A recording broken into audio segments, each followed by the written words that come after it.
జై శ్రీమన్నారాయణ. గృహ నిర్మాణాలు కానీ, కాలేజెస్ కానీ, ఫ్యాక్టరీస్ కానీ, ఎస్టాబ్లిష్మెంట్ షాప్స్ కానీ, థియేటర్స్ కానీ, ఎనీ కమర్షియల్ ఏరియాస్, చివరికి దేవాలయాలైనా కానీ మనం మొట్టమొదటిగా తీసుకోవాల్సిన జాగ్రత్త ఏమిటి? చాలా మంది అడుగుతుంటారు, ముందు మేము ఏం చేయాలి సార్, స్థలం కొన్నామండి కానీ ముందు ఏం చేయాలండి అని అడుగుతుంటారు. ఫస్ట్ చేయవలసిన జాగ్రత్త ఏంటంటే, మనం ఎంచుకున్న భూమి ఏదైతే ఉంటుందో అది 100 గజాలు కావచ్చు, 10 గుంటలు కావచ్చు, 10 అంకణాలు కావచ్చు, 5 సెంట్లు కావచ్చు, లేదంటే 100 చదరాలు కానీ, ఆ భూమిని ఏదైతే ఉంటుందో మనం అనుకుంటాము 50x36 ఉంది, 40x22 ఉంది, కరెక్ట్ కొలత సార్ ఎలైన్మెంట్ లేఅవుట్లో అంట. కానీ ఒక్కొక్కసారి ఆ లేఅవుట్లో కూడాను 6 ఇంచెస్, 9 ఇంచెస్, 2 ఇంచెస్ ఎలైన్మెంట్లో తేడాలు వస్తుంటాయి మూలమట్టాల్లో. అట్లా కాకుండా స్థలం మొత్తాన్ని మూలమట్టానికి రెడీ చేసుకొని ఏదన్నా పెరుగుదల ఉంటే దాన్ని తీసేసేయాలి. అది చెయ్యకపోతే చాలా చాలా ప్రమాదాలు వస్తూ ఉంటాయి. స్థలాల్లో నిర్మాణాలు లేట్ అవుతూ ఉంటాయి. అసలు ఇల్లు కట్టాలంటే ముందుకు కదలదు. ఫైనాన్షియల్గా డబ్బులు తీసుకొచ్చి స్థలం ఇంటి కోసం డబ్బులు తెచ్చినప్పుడు అది వేరే చోట ఇన్వెస్ట్మెంట్ వెళ్ళిపోతూ ఉంటుంది. అట్లా అనేక రకాలైన ఆటంకాలు వస్తుంటాయి.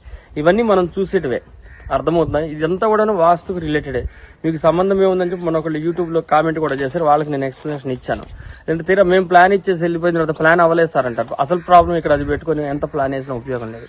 ఇప్పుడు ఇక్కడే మనం ఒక స్థలం చూసాం. ఇటీవల కాలంలో విజయవాడ పరిసరాల్లో ఒక కాలేజీ నిర్మాణం జరుగుతూ ఉంటే కాలేజీ చూడటానికి వచ్చాము. అయితే ముందు స్థలాన్ని చూసాం. వాళ్ళు అన్నారు ఇవంతా ఎందుకంటే ముందు కాలేజీ చూడాలన్నారు. అట్లా కాదని ముందు ప్రహరీ చెక్ చేద్దాం. ఎందుకంటే పెద్ద ప్రాంగణాలు 1-2 ఎకరాలు ఉన్నప్పుడు ప్రహరీలో తేడాలు వస్తుంటాయి.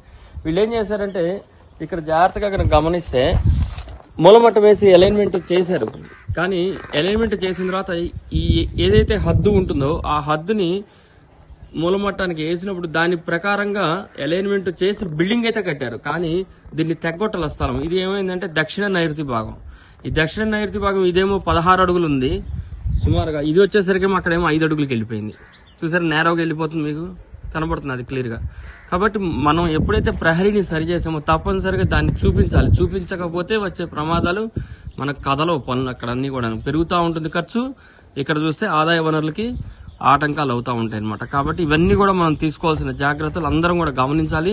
తప్పనిసరిగా ఇట్లాంటి నిర్మాణాలు ఎట్లాంటి నిర్మాణాలు చేసినా ముందు స్థలాన్ని నిర్ధారణ చేయాలి. స్థలం నిర్ధారణ చేయకుండా గృహం నిర్ధారణ చేయవద్దు. జై శ్రీమన్నారాయణ.